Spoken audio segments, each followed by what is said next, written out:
ఈరోజు మార్కెట్ చాలా హుషారుగా ఉంది కదా. అవును. కొత్తగా వచ్చిన కూరగాయలందరం కలిసి ఇలా మాట్లాడుకోవటం చాలా బావుంది. అందరూ వచ్చేసారా? అవును, చాలా సంతోషంగా ఉంది. అద్భుతమైన రోజు. అయ్యో, నన్ను చూసిన వాళ్ళందరూ పులుపు అంటారు.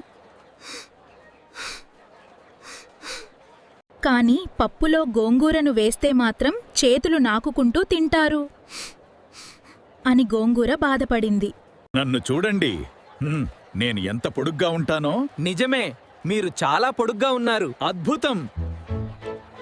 అందుకే నన్ను కట్ చేయడానికి అమ్మలకు అరగంట పడుతుంది. అరగంటే? అంతలో బెండకాయ నవ్వింది. నీ పొడుగు వల్లే కాదు, నిన్ను కట్ చేస్తే పిల్లలు తినరుగా అంది. అంతలో బెండకాయ నవ్వింది. నీ పొడుగు వల్లే కాదు, నిన్ను కట్ చేస్తే పిల్లలు తినరుగా. బెండకాయ. చిక్కుడు చికాకు.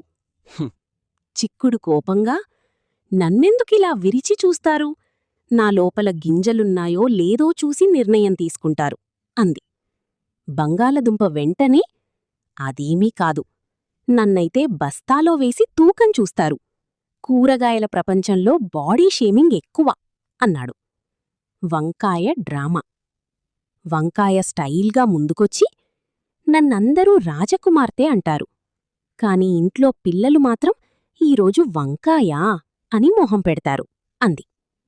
దొండకాయ నవ్వుతూ, అదేమీ కాదు, నిన్ను ఫోటోలో అందంగా చూపించి చివరికి కూరలో నూనె ఎక్కువ వేస్తారు అంది. టమాటా ఫీలింగ్. టమాటా కాస్త ఎమోషనల్గా, నన్ను లేకుండా ఏ కూర మొదలవదు, కాని ధర పెరిగితే మాత్రం వార్తల్లో పెట్టేస్తారు అంది. ఉల్లిపాయ వెంటనే కంటతడి పెట్టింది. అయ్యో, నన్ను కోస్తే అందరూ ఏడుస్తారు, కాని బిర్యానీలో మాత్రం నన్నే ఎక్కువగా కోరుకుంటారు అంది. గుమ్మడికాయ గొప్పతనం. గుమ్మడికాయ గంభీరంగా, పండుగలకి నన్నే మొదట గుర్తు తెచ్చుకుంటారు, దిష్టి తీసేందుకు కూడా నన్నే వాడుతారు, ఇంత గౌరవం ఇంకెవరుకుంది అంది. బెండకాయ నవ్వి, అవును, కాని నిన్ను ఇంటికి తీసుకెళ్లాలంటే ఇద్దరు కావాలి అంది. మళ్ళీ అందరూ నవ్వేశారు. బెండకాయ టెన్షన్. నన్ను ఎందుకంత జాగ్రత్తగా కట్ చేస్తారో తెలుసా? చేతికి అంటుకుంటానేమో అని అంది బెండకాయ. అప్పుడే కాకరకాయ మాట్లాడింది. మీ అందరికీ ఒకటే సమస్య, నన్నైతే చూసిన వెంటనే ముఖం ముడుచుకుంటారు, కాని ఆరోగ్యానికి మంచిదని బలవంతంగా తింటారు అంది. మార్కెట్లో కలకలం. అంతలో ఒక అమ్మమ్మ అక్కడికి వచ్చింది. ఏ కూర తాజాగుంది అనడిగింది. అన్ని కూరగాయలు ఒక్కసారిగా నిటారుగా నిలబడ్డాయి.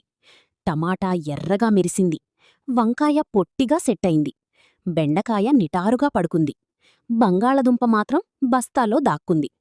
అమ్మమ్మ ఒక్కో కూరను చేతిలోకి తీసుకుని చూసింది. ఇవన్నీ బాగానే ఉన్నాయి, కానీ ధర తగ్గించు బాబూ అంది. అది విన్న కూరగాయలన్నీ ఒక్కసారిగా షాకయ్యాయి. టమాటా నెమ్మదిగా, మరి చివరికి మన విలువ ఇదేనా అంది. బంగాళదుంప నవ్వుతూ, అది మార్కెట్ జీవితం బాబూ, మనల్ని కొనేవాళ్లు బేరం చేయకపోతే వాళ్లకి నిద్రపట్టదు అన్నాడు. ముగింపు. చివరికి కూరగాయలన్నీ ఒక విషయం అర్థం చేసుకున్నాయి. ఎవరు పులుపు, ఎవరు చేదు, ఎవరు పొడుగు, ఎవరు చిన్నవాళ్లు అన్నది ముఖ్యం కాదు. అందరూ కలిసి ఉంటేనే మంచి వంట అవుతుంది.